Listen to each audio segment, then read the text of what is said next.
meel ka duwan adduunyada. qof walba banaanka uu soo baxo.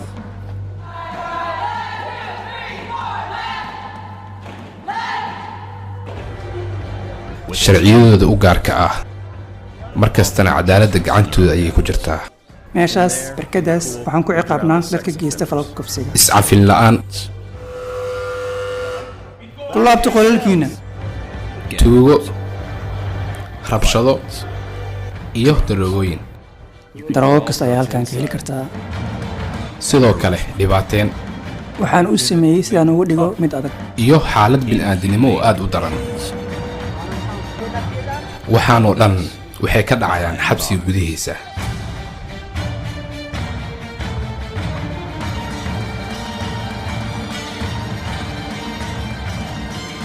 mid ka mid ah xabsiyada dunida ugu adag.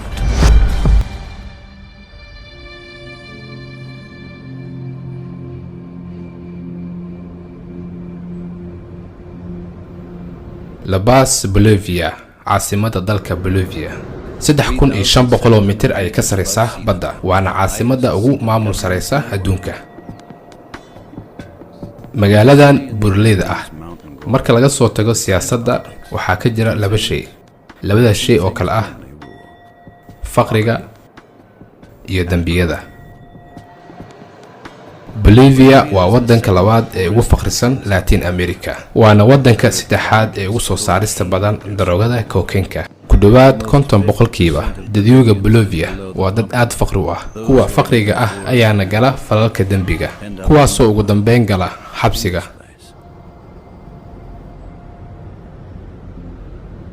xabsiga San Pedro, afarta darbi ee jaxiimada ah, magaalo ee ku dhex taalo magaalo kale. magaaladii xabsiga ma aha xabsiyada caadiga ah ee aad taqaanay, sidoo kale waa mid ka mid ah xabsiyada ugu adag dunida. halkan waa San Pedro, xabsi ay ilaaladiisa ay ku dhiiran karin inay gudaha u galaan. innagu waxaan nahay 20, iyaguna waxay ka badan yihiin 2,000 oo qofood. gudaha xabsigan waxaa ka jira foole aad u daran.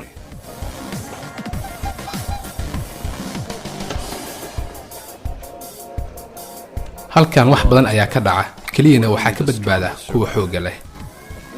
waxaan ahay dilaa. waxaan dilay askari. jir ahaan, nafsi ahaan, intaba dadka meesha ku jira uma fiicna.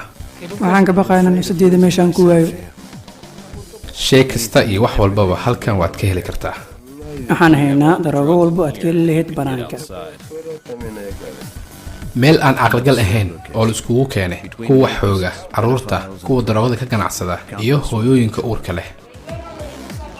halkan waa xabsiga San Pedro, mid ka mid ah xabsiyada ugu adag adduunka. abbaaraha 1 saac subaxnimo afaafka hore ee xabsiga San Pedro waxaa ka jira buuq iyo mashquul badan.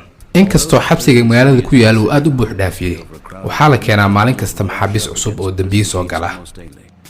qofna iskama galo meeshaan, maxaa yeelay qofkii soo gala meeshaan wuxuu og yahay inay sugayso 4 darbi oo jaxiimo ah. Carlos arrintaas aad buu u garanayaa. sababta loo soo xiray ayaa ah asigoo hubeysan inuu wax dhacay. Carlos iyo asxaabtiisa ma aha markii ugu horeysay ay xabsi galaan. xoogaa cabsi ayaa igu jirta, maxaa yeelay ma aqaan waxa igu dhici doono. inkastoon horey xabsi u soo galay, halkan weligay ma imaan. waa markiigii igu horeysay. xabsiga San Pedro ma jiro xabsi la mid ah ee ku yaala dunida.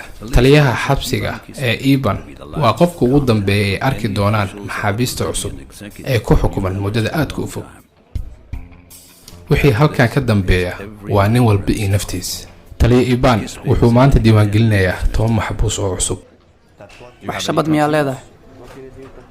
maya. shabaduhu waxay sheegayaan qofkii inuu ka tirsan yahay koox tuuga ah. askarta waxay doonayaan inay ogaadaan qofka halkan imaanaya wuxuu yahay. Mara Salvatrucha waa koox gaangiistra ah oo ka dhisan Atlantic America, kuwaasoo kor u dhaafaya ilaa 100 xubnood, waana kuwa aad khatar u ah. farihii u dambeeyay ayaa laga qaadayaa.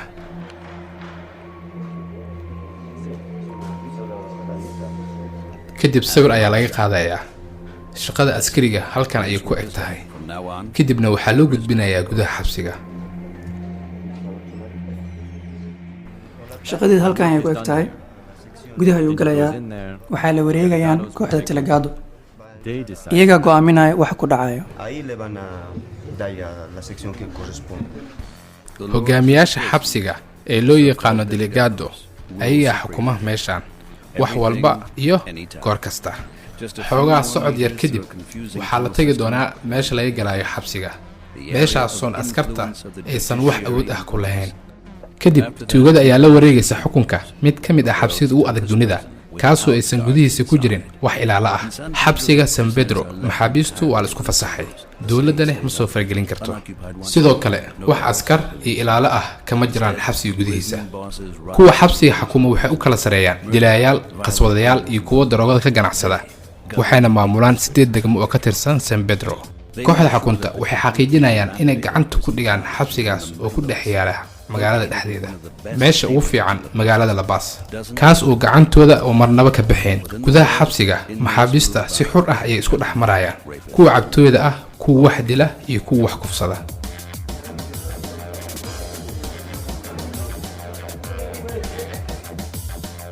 2002 ayay ahayd markii dowladda ku dhawaaqday go'aan lama filaan ah kaasoo maxaabiista u ogolaanaya inay xabsiga gudihiisa ay la galaan agabkooda markaas kadib maxaabiista wax walba naf ahaantooda ayaga ayaa u samaysanayay dowladda waxay ku faanaysaa inuu yahay system isku xiran oo horumar leh laakiin xaqiiqda marka la imaado waddankan faqriga ah ee wasaqda badan wuxuu ka cararayaa qarshaad ku baxaya xabsiyada dowladda waxa ay daryeesho haba yaraatee ma jiraan xabsiga San Pedro leh dhinac ayay iska dhigtay waxaa door fiican ka ciyaara maxaabiista ayagoo sameeya wax walba inay cuntooyinkooda karsadaan sidoo kale ayaga ayaa gudahooda dhista waxayna ku dadaalaan inaysan xabsiga burburin waxayna sameeyaan wax kasta oo karaankooda ah si ay u badbaadiyaan xabsiga magaalo ay ka jiraan wax sharciga ka baxsan dumarka waxay keenaan rootiga daroogada iyo waxyaabaha gudaha lagu dhiso gudaha xabsiga waxaa xukuma maxaabiista sida kuwa wax dila tuugada iyo kuwa wax kufsada ayaga ayaa go'aamiya qofku wuxuu cunaya iyo meesha uu ka seexanayo afartan derbi gudaheeda iyadoo ay jirto qarash yari adag oo aan macquul ahayn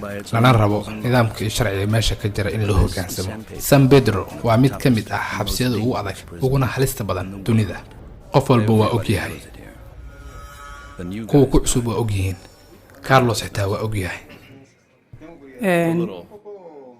maxaan dhahaa meeshaan meelihii hore uma eko meeshaan waa meel la yaab leh waa meel aad u cabsi badan horaa leegaga sheekeeyey meeshaan sheekadeeda maaqan wax gudaha igu sugaya Más o menos. Ya me dijeron algo. maahan markii ugu horeysay uu xabsi galo Carlos laakiin waa markii ugu horeysay uu galo xabsiga San Pedro banaanka wuxuu ku ahaa nin adag laakiin waqtiga ayaa sheegi doona inuu nin adag yahay iyo in kale gudaha afarta darbi ee xabsiga San Pedro albaabkii jaxiimada laga galayay waa meeshii ay ku ekaayeen askarta nidaamkooda waana meesha uu ka bilaabanayay xukunkii delegado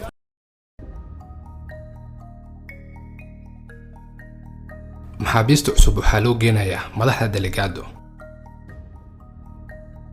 Victor Hugo Mendoza waa magaca maxaabiista cusub ee weligooda xasuusanaan doonaan waa hogaamiyaha xabsiga wuxuuna dilay 4 qofood waana madaxa ugu sareeya ee delegado aaway maxaabiista cusub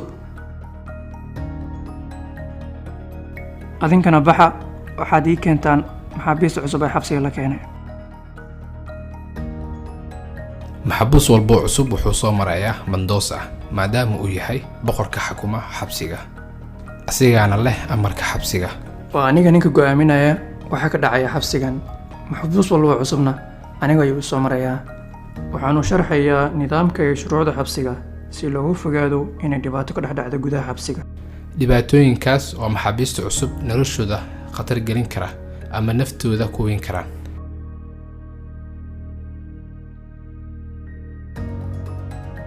ilaalada kooxda delegado ayaa gudaha xafiiska u soo gelinaysa Carlos waxaana loo geenayaa madaxa delegado Victor Hugo Mendoza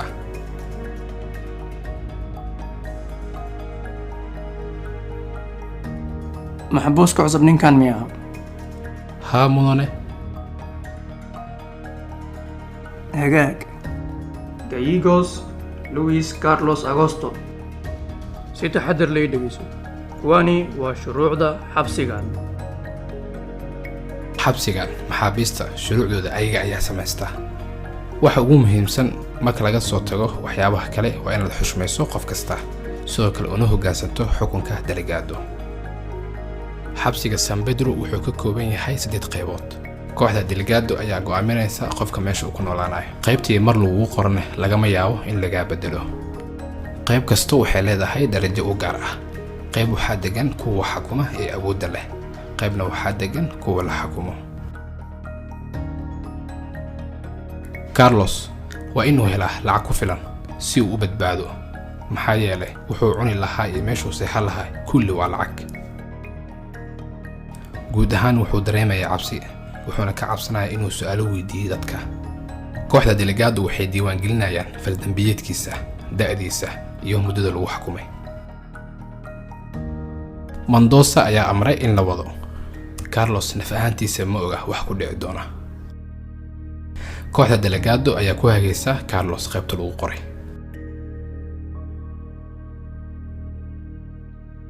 Luis Carlos Augusto Giegos hadda wuxuu hoostagayaa xukunka burcadda ugu sareysa xabsiga. hadda waa markii u dambeysay ee aan muuqaalka duubi karno. maantana wixii ka dambeeyna looma ogolo inuu nala hadlo.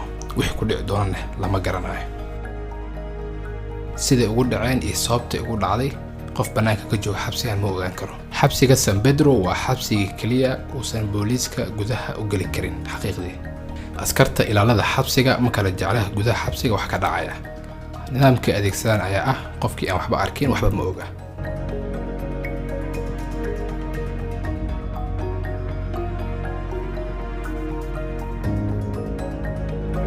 askarta xukunkooda iyo awoodooda ma dhaafsiisana albaabkan.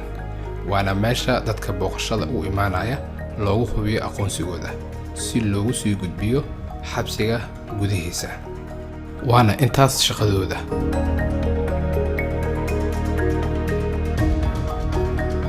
taliyaha ilaalada xabsiga Cristian Sakines wuxuu halkan ka shaqeynayay muddo dhan 8 sano. ka taliye ahaan waxay ahayd inuu xukumo xabsiga oo dhan, laakiin San Pedro uu ka duwan yahay.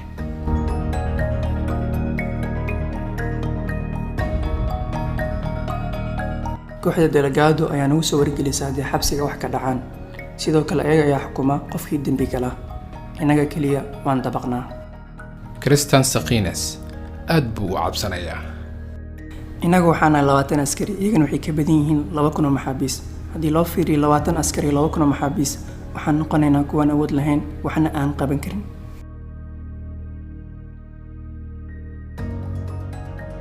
askarta inaysan wax qaban karin waxaa caddeynaya dhacdadan oo la duubay 2014. waana mid ka mid ah rabshadihii ugu xumaayay ka dhaca. rabshadahan oo kale markasta ayay dhacaan. askarta dhammaan waxay xaqiijinayaan in uusan rabshadahani ka soo bixin gudaha xabsiga oona u soo gudbin magaalada.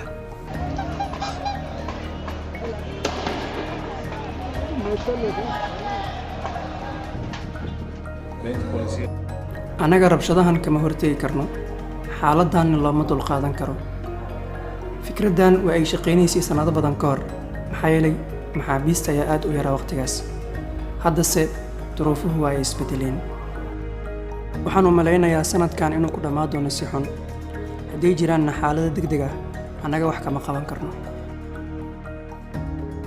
mushaaraadku aad u yar iyo askartoo tiro iyo tayo ahaanba laga badan yahay. taas ayaa keentay in kooxda delegado ay awood badan ku yeeshaan xabsiga gudihiisa, ayaga oo la socda dhaqdhaqaaq kasta oo ka dhacaya xabsiga gudihiisa.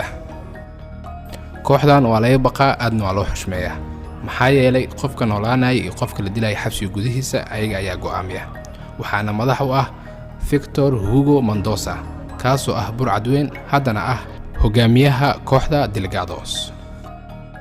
Valentino Mayore waa mid ka mid ah kooxda delegado. kooxda delegado waxay leedahay hab dhismeed. qof kasta oo ka mid ah delegado wuxuu u qaabilsan yahay qayb ka mid ah xabsiga. haddii qaybta uu qaabilsan yahay dhibaato ka dhacdo, faragelin ayuu sameynayaa. sidoo kale waxay sameynayaan shaqadooda maalinlaha ah.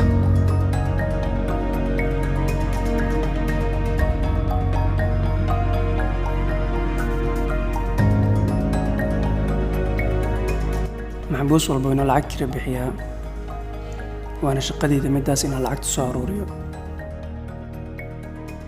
waa run maxbuus kasta waa in uu bixiyaa lacag kira ah si kooxda delegado ay u ilaaliso lacagtaas oo ah 150 boliviano oo u dhiganta $21 lacagtaas aad ay u far badan tahay marka loo fiiriyo wadan celceliskii maalintii $6.30 ay soo galayso lacagtaasna kuma goonayso meesha ansixan lahayd Valentino nafs ahaantiisa wuxuu ku nool yahay qol 5 mitir ah waxaa loo soo xiray inuu ka ganacsanayay daroogada marijuana welina uu ka mid yahay uuna ka ganacsadaa xabsiga gudihiisa daroogada meel kasta ay taalaa waxaad banaanka ka heli karto halkan oo ka heli kartaa darooyinka ugu caansan oo halkan ka heli karto waxaa ka mid ah daroogada loo yaqaano pasta basica di cocaine waa daroogo sida sigaarka camal loo cabo aad iyo aad u xaraarad badan tahay daroogada waa mid ka mid ah dhibaatooyinka ugu weyn xabsiga San Pedro waxayna ugu magac dareen xabsiga qayb ka mid ah qaybta daroogada laakiin xaqiiqdii saas maaha meel kasta oo xabsiga ka mid ah ayaad ka heli kartaa daroogada ugu yaraan 60% maxaabiista waa daroogistayaal waxayna isticmaalaan noocyada kala duwan ee daroogada sida cocaine heroin iyo mid ugu caansan uguna raqiisan ee pasta basica di cocaine arrinta khatarta leh ee keeni karto isticmaalka daroogooyinkan ayaa ah qofka inuu u dhinto ama qofkaasi inuu waashaba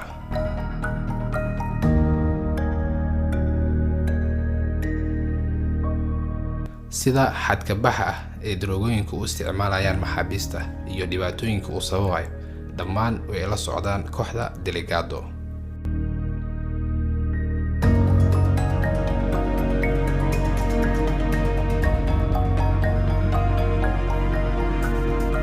qofna ma doonayo in kaamirada horteeda uu yimaado laakiin waxaa la sheegayaa in daroogada ganacsigeeda gacanta ku hayaan kooxda delegado qofkii daroogo haysta ayaa xukunka meesha haysta